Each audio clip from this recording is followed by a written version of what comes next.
Hello. Should women be allowed to talk in church? Now, when the Apostle Paul said women should be silent in church, we've always got to understand the context of the scripture. In the Corinthians church, there was a pretty crazy old church there. They'd get pretty drunk and charged up on the communion when they weren't supposed to. And then the husband would sit on one side of the church and wife to sit on the other side of the church. When they didn't understand something that was being spoken by the pastor, women would sing out to the husband, "Hey, what's he saying? What's he saying? I don't understand. Can you tell me?" Obviously, with 3 or 4 people talking to the other 3 or 4 people on the other side of the church or more brought total chaos and mayhem. Now, the Corinthians church, but the Apostle Paul was trying to bring a bit of structure to the church. So basically, all he was saying is, look, if you have questions about what's being spoken in the church, just ask the wives, ask the husband at home. There's nothing to say that they couldn't speak in church. But everything's got to be done decently and in order. And nobody, even in a modern church, should be continually speaking in church, interrupting the pastor.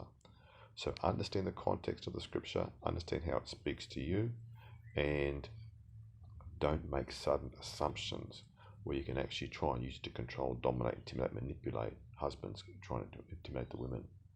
And should women be allowed to speak in church as per pastors? Well, generally, a wife can speak, a lady can speak in church, many wonderful pastors, but they cannot usurp the role of their husband on the home front as far as trying to take over, so to speak, and be, how would you describe it? It's hard to describe it without everyone getting both sides, getting their nose at a joint. Like Joyce Myers would be the best way to understand it. She's preaching, her husband is willing to sit in the audience, but she said herself that she had to submit in some issues to her husband, Dave Meyer, and she didn't like it. She almost wanted to puke about the whole thing. But she knew to be advanced and to God to trust her with authority, she had to be in authority, under authority. And the husband and wife should be one, working together as a team in unity as Christ. And the husband should be loving the wife as Christ loved the church and gave himself for her. And the wife should be respecting and honor the husband's authority in the actual context of the marriage.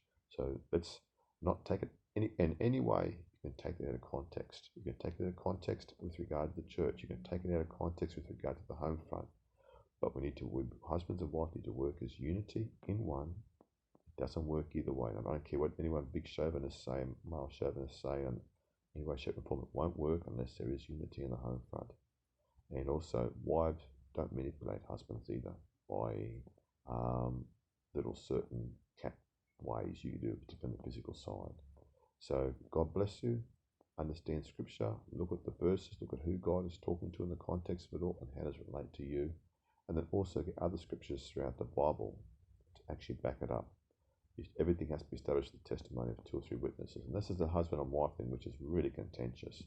But you have to use the same principles with regard to anything in the scriptures. So God bless you. Don't see you before. See you in heaven.